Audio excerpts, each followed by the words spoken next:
வணக்கம் நண்பர்களே. நான் உங்கள் ஆர்வி விலாக்ஸிலிருந்து பேசுகிறேன். நீங்கள் தொடர்ச்சியாக கிரிக்கெட் வீடியோகளும், கிரிக்கெட்டை பற்றி செய்திகளும் காண ஆர்வி விலாக்ஸை சப்ஸ்கிரைப் பண்ணுங்கள்.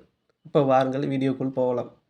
நம்ம இப்போ பார்க்க போகிறது வருகின்ற ஞாயிற்றுக்கிழமை நடவிருக்கும் India New Zealand ICC championship final மேட்சோட ஒரு பெரிய வீடியோ என்ன என்று பார்ப்போம். இந்தியாவோட strong weakness, New Zealand strong weakness எல்லாத்தையும் பார்ப்போம். இந்தியாவோட ஸ்ட்ராங் பேட்டிங், வீக்னஸ் பேட்டிங். என்னடா ரெண்டுமே ஸ்ட்ராங்குன்னு சொல்கிறான், வீக்குன்னு சொல்கிறான்னு யோசிக்காதீங்க. உண்மையாக தான் சொல்கிறேன் ப்ரோ. எல்லோரும் நீங்கள் பாருங்களேன் என்ன நடக்குது. இந்தியா வராங்க, பேட்டிங் பிடிக்கிறாங்க. கில்லு வந்து எப்படி சொல்கிறது, இந்தியா பிச்சு நன்றாக விளையாடக்கூடிய ஆவரேஜ் 60 வச்சுருக்காங்க. நல்லா அடிக்கிறாரு, கண்டினியூவாக அடிக்கிறாரு. ஓகே. ஆனால் ஐசிசி டோர்னமெண்ட் இருந்தால் ஏன் 2023 வேர்ல்டு கப்பு வந்து டீம் ஸ்குவாட் அலௌன்ஸ் பண்ணணுன்னு கில்லு தான்ப்பா best batter, highest run scorer, individual எல்லாமே கில்ல தான் சொன்னாங்க. ஆனால் ஐசிசி வேர்ல்டு கப்பில் அவர் பெருசாக ஒன்றும் பண்ணவில்லை. அதுமாரி ரோஹித் சர்மா குட் பேட்ஸ்மேன், அதிரடியாக பேட்ஸ்மேன், நல்ல கேப்டன். ரோஹித் சர்மா சார், நீங்கள் கேப்டனாக இருங்க, பிரச்சனை கிடையாது. ஃபஸ்ட்டு நீங்கள் ஒரு பேட்ஸ்மேன், அதுக்கப்புறம் தான் கேப்டன். ஓகே. நீங்கள் கேப்டனாக நீங்கள் என்ன வேணால் ரெக்கார்ட் பண்ணுங்கள். உங்கள் பேட்டிங்குக்கு நான் இது பண்ணுறேன். நீங்கள் வந்து ஃபஸ்ட்டு பவர் பிளே ஃபுல்லாக ஆட பாருங்கப்பா. நீங்கள் பவர் பிளே ஃபுல்லாக ஆடணும். வந்தோடனே 2 பார் 4 அடிக்கிறது, ஒரு 6 அடிக்கிறது, 20 ரன்னு, 30 ரன்னு, 40 ரன்னு, அது வேண்டாம். நம்ம வந்து பேட்டிங் ஆட வந்திருக்கோம். நீங்கள் பவர் பிளேலே கில் அவுட்டோன்னா ரோஹித் அவுட் ஆகிருக்காரு தெரியுமா? 2023 வேர்ல்டு கப்பில் வந்து ஃபைனலில் வந்து ரன்னு ஏறாமல் போனதுக்கு மெயின் காரணமே ஓப்பனிங் பேட்ஸ்மேன். கில் அவுட் ஆகிட்டாங்க, ஓகே. ஆனால் ரோஹித் என்ன பண்ணார், நல்லா அடிச்சிட்டு இருந்தார். அடுத்த பாலே தூக்கி அடிக்கிறேன்னு அவுட் ஆகிறாங்க. அப்படி ஆகிறப்ப என்ன ஆகும்னா, பின்னாடி வர பேட்ஸ்மேனுக்கு ஆட்டோமேட்டிக்காக ப்ரெஷர் ஆகும். புரியுதா? இப்போ ஐசிசி சாம்பியன்ஷிப்பில் இதுமாரி நடந்திருக்கு, 3 மேட்ச் நடந்திருக்கு. அதில் ஒரு 2 மேட்ச் வந்து ரோஹித்தும் அவுட் ஆகிட்டார், கில் அவுட் ஆகிட்டார். கோலியும் சேஷையரும் ஒரு மேட்ச் காப்பாற்றுறாங்க, 2 மேட்ச் காப்பாற்றுறாங்க. 2 மேட்ச் வந்து சேஷையரும் அக்சல் பட்டேர் அடித்தாங்க. அது எல்லா மேட்சும் இதுமாரி நடக்காது. நம்ம பண்ணக்கூடிய ஒரே தப்பு வந்து ஒரு மேட்ச்சில் இந்தியா நல்லா விளாடுவாங்க. பவுலிங்கும் அப்படி தான். இந்தியா வந்து பவுலிங் ஸ்ட்ராங்கு சொல்லலாம். ஆனால் வீக் எப்போதுமாகவும் முக்கியமான மேட்ச்சில் வீக் ஆகும். அது நம்ம நிறைய டைம் நடந்திருக்கு. 2017 சாம்பியன்ஷிப் ஃபைனல் யாராலையும் எடுக்க முடியாது. இந்தியா பாகிஸ்தான் மேட்ச், பாகிஸ்தானை விக்கெட்டே எடுக்க முடியல நம்மளோ. ஆனால் அதுக்கு முன்னாடி போன எல்லா மேட்சுமே all out, 10 wicket. 2015 world cup semifinal India ஆஸ்திரேலியாவுக்கு நடக்கும். அப்படி தான் எல்லா மேட்சுமே எதிர் டீமும் 10 விக்கெட் எடுத்துருவாங்க. ஃபைனலில் விக்கெட் எடுக்கும்போது அவங்க 2 எடுத்துருவாங்க. நம்மளால் நம்ம பேட்டிங் சரியான பேட்டிங், தவான், ரோஹித், கோலி, மூமூர்த்திகள்னு சொல்லுவாங்க, மூமூர்த்திகளே அடிச்சிடுவாங்க. 3 பேருமே அவுட் ஆகிடுவாங்க. தோனி மட்டும் இன்னும் ஆடுவார் 2015. அவரே அதை ரன் அவுட் அந்த மாதிரி அந்த செமிஃபைனல் தோற்று இப்போ ஆஸ்திரேலியா கப் வாங்கிட்டு போயிடும். நம்ம தோக்கிற மேட்ச், முக்கியமான மேட்ச் தோக்குறோம். அந்த தப்பு ஏன் நடக்குதுன்னு பார்க்கணும். இந்தியா வந்து ஃபஸ்ட்டு பேட்டிங் முடித்தாலும் சரி, செகண்ட் பேட்டிங் முடித்தாலும் சரி, இந்தியா வந்து கன்ஃபார்ம் இது மட்டும் தான் பண்ணணும். பவர் பிளேயில் விக்கெட் விடக்கூடாது.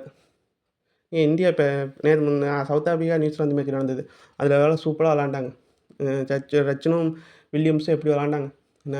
ஓவருக்கு ஒரு 4ஓ ஒரு 6ஓ அடிச்சுட்டா இருந்தாங்க. இல்லையே, 10 பாலுக்கு 15 பாலுக்கு ஒரு பேட் பாலோ வரும். அந்த பாலை 4 அடிச்சுக்கலாம். பாக்கி 10 பால் 6 சிங்கிள் அடிங்க, 2 பால் நல்ல பாலை டக்கு கட்ட போடுங்க, ஒன்றும் பிரச்சனை இல்லையே.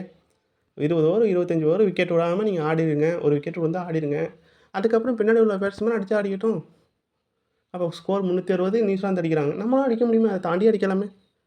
ஆனால் துபாய் பிச்சில் அப்படி அடிக்க முடியுமான்னு தெரியல. ஆனால் அதுக்கு துபாய் பிச்சில் 300 அடிக்கிறதுக்கு நீங்கள் இந்த இது பண்ணணும். நீங்கள் பவர் பில்லில் 90 ஒரு ரன் அடிக்க போகிறோன்னு என்ன ஆடினீங்க, விக்கெட் விட்டிங்கன்னா முடிஞ்சிச்சு. சப்போஸ் பவர் பில்லில் கில் அவுட் ஆகிறாங்க, ரோஹித் அவுட் ஆகிறாங்க, கோலியும் அவுட் ஆகிறாரு, பின்னாடியோட சேஷையரும் அவுட் ஆகிறாங்க. பவர் பில்லில் 30 ரன்னுக்கு 4 விக்கெட் இருந்ததுன்னா முடிஞ்சிச்சு.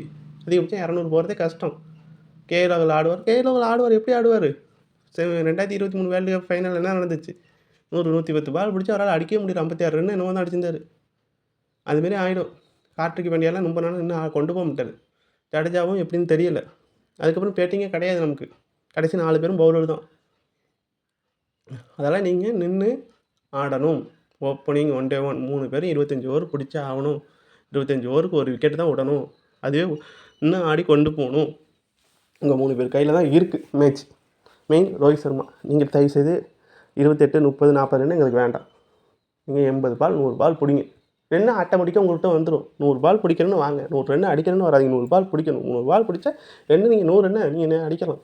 நீங்கள் எவ்வளோ பெரிய செஞ்சுரி அடிக்க முடியாது. அந்த செஞ்சுரியெல்லாம் இப்போ காணும் ரோஹித் சர்மாட்ட. அதுமாரி பவுலிங் ஸ்பின்னு நல்லா போடுறோம், நிறையா வாட்டி வந்திருக்கும். அது இந்தியா நியூசிலாந்து வந்து ஐசிசி நாக் அவுட்டில் 4 டைம் விளாண்டுருக்கோம். 4 டைமில் 3 டைம் நியூசிலாந்து, ஒரு டைம் தான் இந்தியா வின் பண்ணியிருக்கு. 2000 வந்து கங்குலி ஐசிசி சாம்பியன்ஷிப் ஃபைனலில் கங்குலி பிரம்மாண்டமான செஞ்சுரி, அந்த மேட்ச் தோத்தோம். 2019 செமிஃபைனல், யாராலையும் மறக்க முடியுமா அந்த மேட்சை?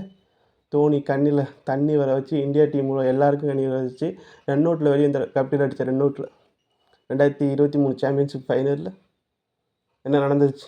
இந்தியாவில் சொதப்பிக்க கூட முடியலை, எல்லாமே வீக். ஆனால் இந்த டெஸ்ட்டு சீரீஸ் ஃபுல்லாக India batting super, bowling super, India கப்பை எடுத்து வைங்கடா அப்படின்னு நம்ம கொண்டாடலாம். ஃபைனலில் சொதப்பிட்டு போயிட்டோம்.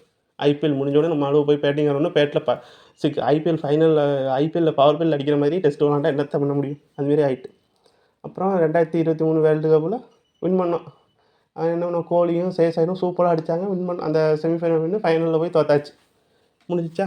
அதே மாதிரி ஆகிடும். அதனால் நம்ம வந்து ஒழுங்காக வரணும். நியூசிலாந்து நம்ம வந்து சின்ன டீமும் இந்த டீமும் இருக்கக்கூடாது. நியூசிலாந்து மிக டேஞ்சரஸ் டீம். ஒன் டேலேயே வந்து நமக்கு ரொம்ப டஃப் கொடுக்குற டீமில் வந்து நியூசிலாந்து ஒன்று. நியூசிலாந்தில் எல்லாமே பிரம்மாண்டமாக இருக்குது.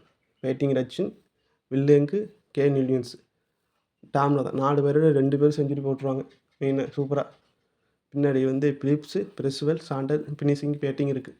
பவுலிங்கும் நல்லா இருக்குது. ஃபாஸ்ட் பவுலிங், இந்தியாவை ஃபாஸ்ட் பவுலிங்லாம் அவங்க ஃபாஸ்ட் பவுலிங் நல்லா இருக்குது, ஸ்பின்னும் நல்லா இருக்குது.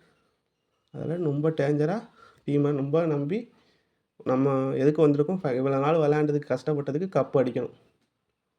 சரியா? கப்பு அடிக்கணும். தோற்றாலும் போராடி தோற்கணும். ஈஸியாக அவங்க சேர்க்குற மாதிரி போயிடக்கூடாது. அதுமாரி மேட்சை நல்ல மேட்சாக கொடுங்க. நன்றி. இதுமாரி வீடியோவில் பாரு. ஆர்விஎல்எக்ஸை ஃபாலோ பண்ணுங்கள், சப்ஸ்கிரைப் பண்ணுங்கள், லைக் பண்ணுங்கள், ஷேர் பண்ணுங்கள். நன்றி, வணக்கம்.